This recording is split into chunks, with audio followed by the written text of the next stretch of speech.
मुंबईसह किनारपट्टी भागात तुलनेनं तापमान कमी आहे। मुंबईमध्ये 34°C इतक्या तापमानाची नोंद झाली आहे। दरम्यान आज मुंबईमध्ये उष्ण आणि दमट वातावरणाचा अंदाज हवामानशास्त्र विभागानं वर्तवला आहे।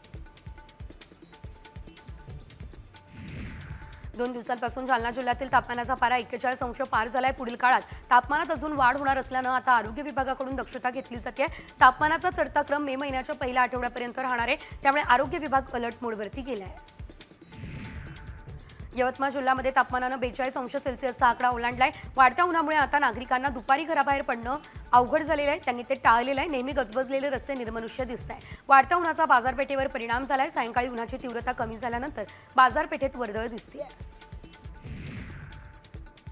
यंदा जून ते सप्टेंबरमध्ये सरासरीच्या 103% पाऊस पडेल असा अंदाज स्कायमेटने वर्तवलाय, तर महाराष्ट्रात देखील समाधानकारक पाऊस पडेल असा अंदाज जाहीर करण्यात आलेला आहे।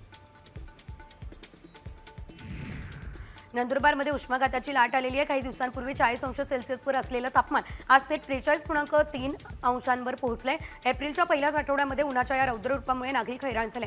जिल्हा प्रशासनाच्या वतीने रुग्णालयामध्ये उष्माघाता कक्षाची निर्मिती सुद्धा करण्यात आलेली आहे। नंदुरबार जिल्ह्यातल्या धडगाव तालुक्यातील हेंद्रापाडा या ठिकाणी पाण्यासाठी महिलांना भटकंती करावी लागते। हंडाभर पाण्यासाठी या ठिकाणच्या महिलांना जीवघेणा प्रवास करावा लागतोय, त्यामुळे यावर तातडीने उपाययोजना करावी अशी मागणी केली जाते। मागण्या पूर्ण न झाल्यास आंदोलनाचा इशारा बिरसा फायटरच्या वतीने देण्यात आलेला आहे।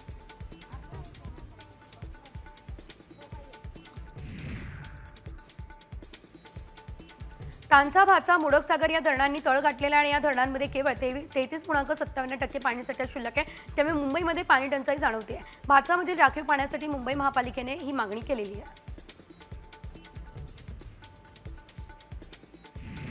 धाराशिवमधील उस्मानपुरा या भागातील नागरिकांना पाणी टंचाईचा सामना करावा लागतोय। 8 दिवस पाणी येत नाही, त्यामुळे महिला पाणी टंचाईने त्रस्त झाल्या आहेत। नगर परिषदेकडून 5 ते 6 दिवसाला पाणी पुरवठा केला जातोय, तर टंचाई स्थिती नसल्याचा अधिकाऱ्यांचा दावा आहे। यावेळेस नगर परिषदेने कमीत कमी 4 दिवसाआड पाणी पुरवठा करावा ही मागणी महिलांनी केली आहे।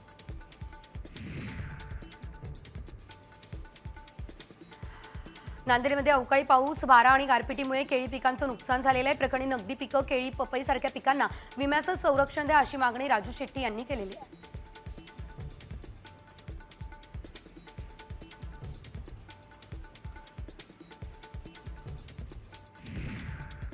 यंदाच्या हंगामात सोलापूर जिल्ह्यामध्ये गाळप झालेल्या ऊसाची 10 साखर कारखान्यांनी पूर्ण FRP दिली आहे। हंगाम संपून 1.5 ते 2 महिन्यांचा कालावधी उलटलाय, तरी सुद्धा मात्र जिल्ह्यातील 23 कारखान्यांकडे अजूनही 308 कोटींची FRP थकलेली आहे। तर 2 महिने ऊसाची बिलं न मिळाल्यानं शेतकऱ्यांची आर्थिक कोंडी झालेली आहे।